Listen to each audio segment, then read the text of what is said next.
Trump indicted over efforts to overturn 2020 election. The former president, who is facing his third trial, has been indicted on 4 counts for his attempts to reverse Biden's legitimate win in 2020 and for encouraging the January 6 attack. Former President Donald Trump on July 15 at the Turning Point Conservative Conference in West Palm Beach. Marco Bello, Reuters. Once again, the era of Donald Trump entered this Tuesday into uncharted territory, with the indictment of the former Republican president by a grand jury in Washington tasked with investigating his attempts to invalidate the legitimate results of the November 2020 elections, which he called a fraud. He was also indicted for his role as instigator of the assault on the U.S. Capitol on January 6, 2021. The Republican candidate is due to appear before the judge this Thursday in Washington, D.C. at 4 p.m. This is his third indictment. He was arrested in April in New York in connection with the hush money paid in 2016 to porn actress Stormy Daniels so she would keep quiet about an extramarital affair, and in June in Miami, where he appeared before a judge to answer for the handling of hundreds of boxes of confidential documents that he took without permission from the White House when he reluctantly left office.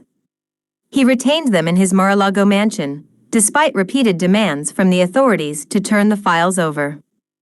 At least 31 of those classified documents are related to national security. In New York, the former president was charged with 34 felony counts and, in Miami, he faced 37.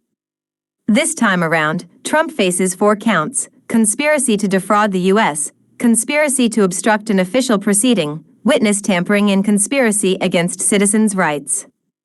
The investigation was entrusted by the Department of Justice to Jack Smith, the special prosecutor who is also handling the confidential papers case. Trump's claims to have won the election, the indictment says, were false, and the defendant knew they were false.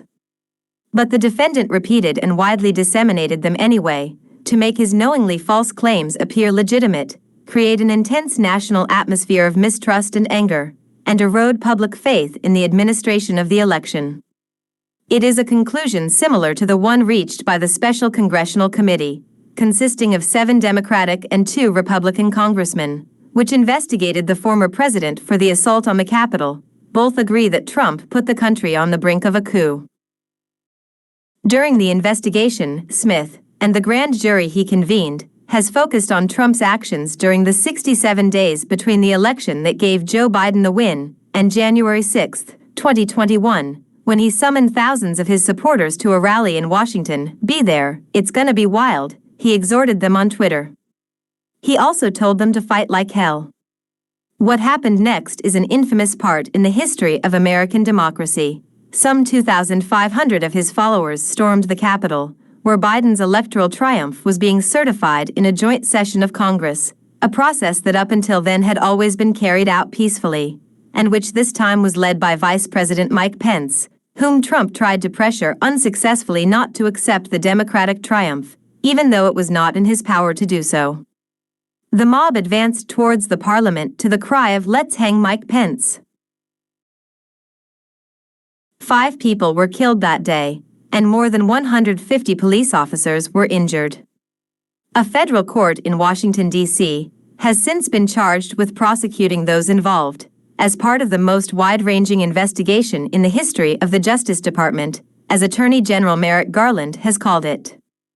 More than 1,000 defendants have already been indicted, and the case is far from closed. The Special Congressional Committee had already investigated him over the course of 18 months, a job from which the Washington grand jury has particularly benefited. They interviewed 1,000 witnesses and examined some 100,000 documents. The findings were presented in a series of televised hearings from Capitol Hill. The fruit of their work was an 814-page report that concluded with a unanimous recommendation that Trump not be allowed to run for any public office again, and that he be tried for 4 crimes: incitement to insurrection, conspiracy to give false testimony and to defraud the United States, and obstruction of an official congressional proceeding. The indictment of former President Trump, who, a few days after January 6, was subjected to an impeachment trial. The second of his presidency has been 32 months in the making.